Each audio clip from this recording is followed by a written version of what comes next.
The war in Ukraine grinds on. Each day brings fresh horrors. But amidst the constant barrage of grim news, certain events stand out. The fight for Kursk is one such event.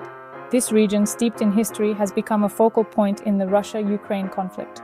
Last August, Ukrainian forces crossed the border, taking Kursk. It was a daring offensive, marking the first time Russian territory had fallen in decades.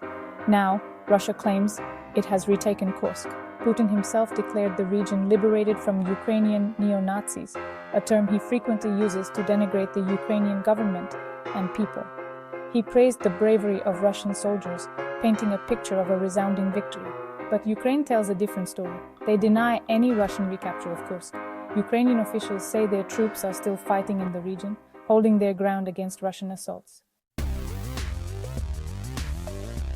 The truth, as is often the case in war, is likely somewhere in between.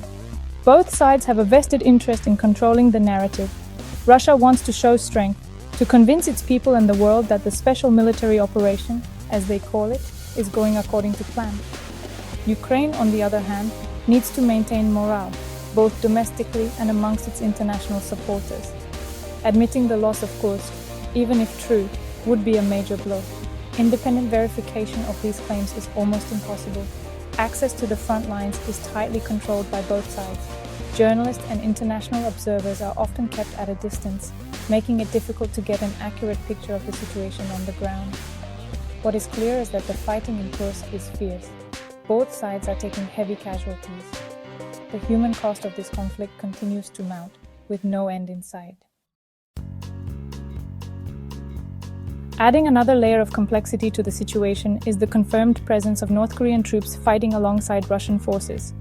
This revelation, while not entirely unexpected, sent shockwaves through the international community. Rumors of a secret pact between Moscow and Pyongyang have circulated since late 2024, when the US State Department first confirmed North Korean involvement. However, Russia's open acknowledgement of this alliance, with Putin personally thanking Kim Jong-un for his support, marks a significant escalation. The presence of North Korean troops raises serious concerns. Known for their ruthlessness and disregard for human rights, their involvement could further inflame the conflict. It also underscores Russia's increasing isolation on the world stage, forced to rely on pariah states for military support. Amidst the escalating tensions, a glimmer of hope emerged from an unexpected quarter. The funeral of Pope Francis in Rome provided an opportunity for a brief but potentially significant encounter between former US President Donald Trump and Ukrainian President Volodymyr Zelensky. Details of the meeting remain scarce, but sources suggest Trump, who has been critical of the Biden administration's handling of the war, urged Zelensky to seek a negotiated settlement.